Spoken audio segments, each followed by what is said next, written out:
안녕하세요. 유순입니다. 오늘 소개할 책은 인생이 술술 풀리는 말습관의 비밀입니다. 노로 에이시로라는 일본의 히트 방송 작가분이 쓰신 책으로 말주변이 없는 사람, 낯을 가리는 사람, 대화가 이어지지 않아 고민인 사람을 위해 상대방의 마음을 사로잡을 수 있는 48가지 말습관 법칙을 소개하고 있습니다. 여기에 시간 배분을 인식하며 이야기하는 사람, 생각 없이 이야기를 늘어놓는 사람이 나오는데요. 이분은 회의나 미팅을 할 때 4분 아래의 법칙에 따라 시간을 배분한다고 합니다. 미팅이나 회의는 대개 1시간 정도 이루어지는데요. 그 미팅이나 회의를 15분씩 4개 파트로 끊는다고 합니다. 1시간짜리 방송에 15분에 한 번씩 광고를 넣는 것과 비슷합니다. 명확한 시간표가 필요하진 않고 머리로 의식해서 적당히 구분하면 된다고 합니다. 처음 15분은 상대방에게 호감을 주는 시간이래요. 초면뿐 아니라 여러 차례 만나서 충분히 잘 알고 있는 사람일지라도 시작은 항상 자신의 매력을 어필하는 시간이어야 한다고 합니다. 최초 15분은 자신의 매력을 어필해서 괜찮은 사람이구나 라고 생각하게끔 만들어야 하는 중요한 시간이라고 합니다. 만약 당신이 자동차 딜러나 보험 영업자라면 고객이 누구든 크게 상관이 없다. 이 사람에게 살까라는 생각이 들도록 만드는 게 중요하다. 즉, 재미있는 사람이 되어야 한다. 재미있는 사람으로 각인되고 나면 저 사람을 응원하고 싶어로 발전하고 마지막에는 무슨 일이 생기면 저 사람과 상담해야지로 이어진다고 합니다. 최초 15분 동안 자신의 매력을 어필했다면 두 번째 15분은 바로 결론을 말하고 본론에 들어가야 합니다. 세상 돌아가는 이야기로 분위기를 부드럽게 한 후에 지체 없이 공격 태세로 전환하는 것입니다. 오늘 만나 뵙기를 정한 건 다름 아니라 한 가지 기획안을 제안하려고요. 예산은 3천만 원 정도 예상하고 있습니다. 이런 식으로 곧바로 핵심을 던져야 한다고 합니다. 이때의 핵심은 두 가지인데 바로 제안 내용과 가격입니다. 이 두 가지는 가능한 한 간단하고 명확하게 두 번째 15분을 시작할 때 바로 말해야 합니다. 갑자기 돈 이야기부터 꺼내는 건 성급하다고 생각할지도 모르지만 이분의 생각은 정반대라고 합니다. 앞에 이야기한 사례는 구체적인 기획안을 설명하기 전에 대가가 3천만 원 정도임을 밝혔습니다. 그런데 만일 클라이언트의 예산이 1,000만 원 뿐이라면 어떻게 될까요? 그 정도라면 내년에 예산을 확충해서 해야 할 듯합니다. 라며 현 시점에서는 불가능하다고 바로 거절할 수도 있습니다. 금액을 먼저 제시한 이유는 쓸데없이 이야기가 길어지는 낭비를 막기 위함이기도 합니다. 곧바로 가격을 제시하는 건 상대방에 대한 신뢰일까요? 고속버스 터미널에 규모가 큰 편의점이 있다고 생각해 봅시다.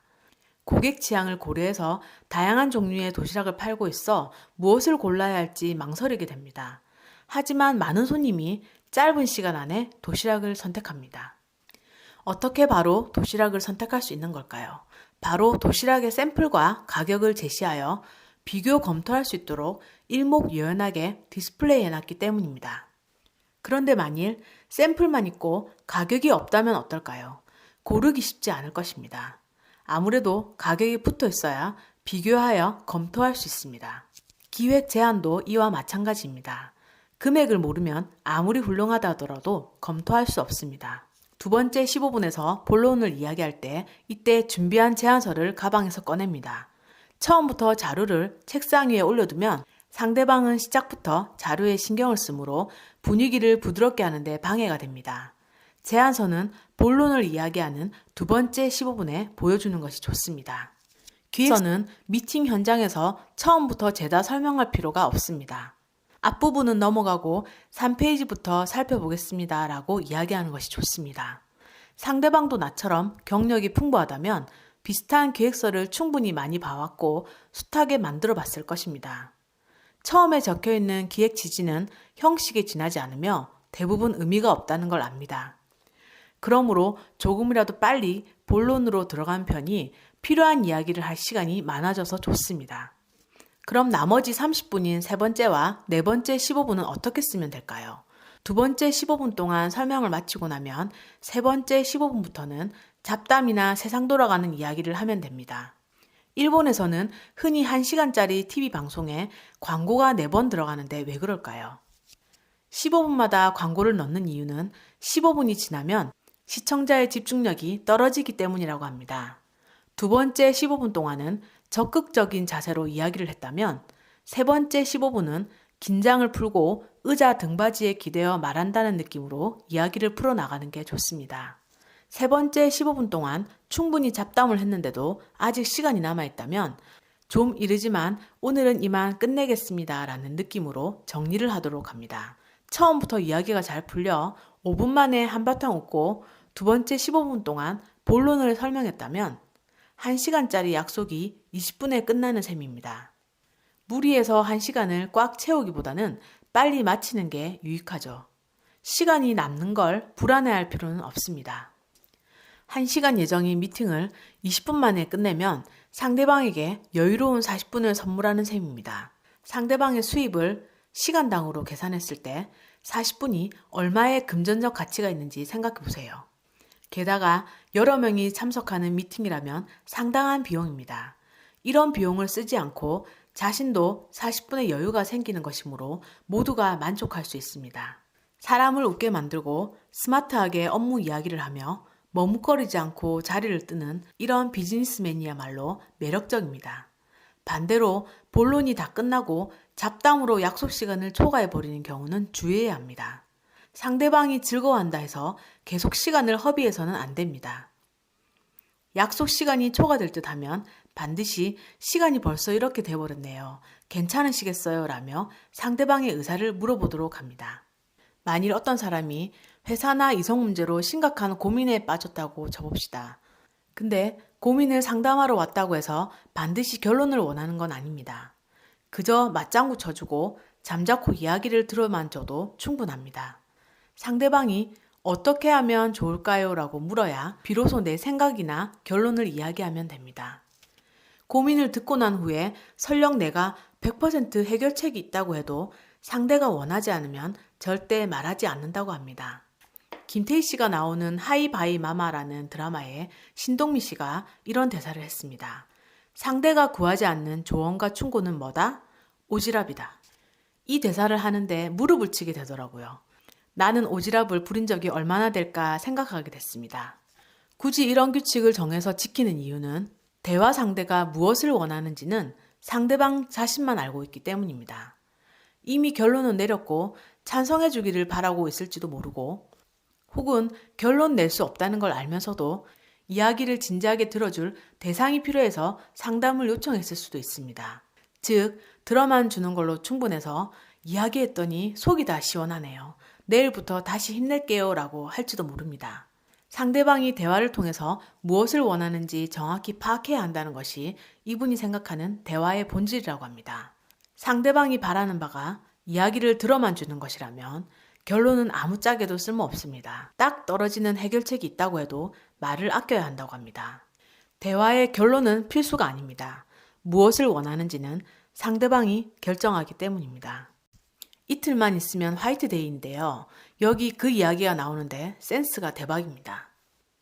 2월 14일 발렌타인데이가 다가오면 매년 고민에 빠진다. 다름이 아니라 나이가 먹어도 인기남이고 싶기 때문이다.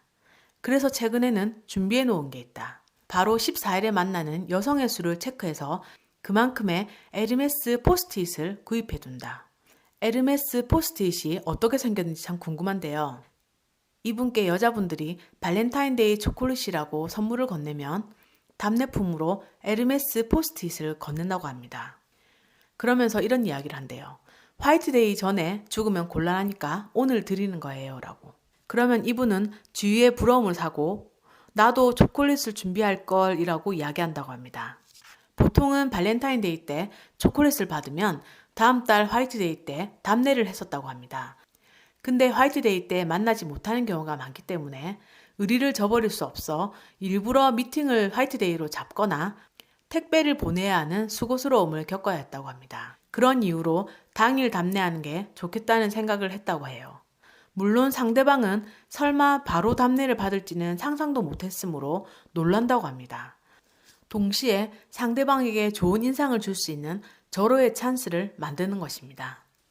만일 꺼내기 어려운 이야기나 충고를 할 때는 어떻게 말하면 좋은지에 대해서 알아보겠습니다. 부정적인 이야기를 꺼낼 때는 다음의 2가지 방법이 효과적입니다. 첫 번째는 상대방에게 예고해서 내용을 상상하게 한다. 부하 직원을 해고해야 되는 상황이 왔습니다. 물론 회사 실적이 나쁘고 해당 직원의 실적도 형편없는 수준임을 당사자를 포함해서 모두가 알고 있는 상태입니다. 이분이라면 먼저 앞으로 누구누구 씨에게 굉장히 유감스러운 이야기를 할 겁니다 라고 예고를 한다고 합니다.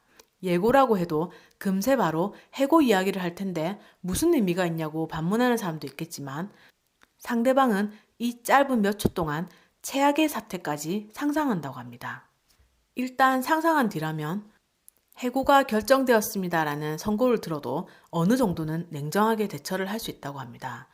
즉, 예고로 마음의 준비를 할 시간을 주는 것입니다. 또 거래처의 단가 절감을 요구해야 한다면 예의상 업체로 찾아가 이야기하는 게 도리인데 약속 시간을 잡을 때 전화로 이번에는 단가에 대한 이야기를 좀 심각하게 해야 할 것 같아요 라고 미리 알리는 것입니다. 이렇게 하면 상대는 지금이 최악의 상황임을 깨닫고 최소한 거래 정지만은 막아야겠다 등과 같은 긍정적인 사고로 전환할 여유가 생깁니다. 2번째, 상대방과 같은 편임을 알립니다. 부정적인 일을 통지받는 입장에서 이야기하는 것입니다. 솔직히 말해서 누구누구 씨가 해고라니 나도 이해하기 어렵네요. 인사팀에는 다시 생각해달라 이야기는 했는데 내가 막을 힘이 없고 이런 식으로요. 혹은 이런 단가 조정 요구는 제가 생각해도 심합니다. 거절하신다고 해도 충분히 이해됩니다. 저도 회사 쪽에 한 번 더 이야기해 보겠습니다 등과 같이 말하면 분노나 충격이 다소 옅어져 오히려 미안해할지도 모른다는 것입니다.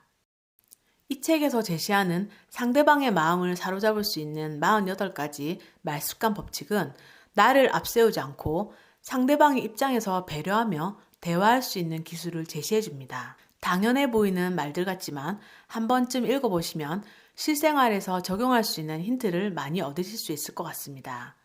오늘은 인생이 술술 풀리는 말습관의 비밀 함께 했습니다. 감사합니다.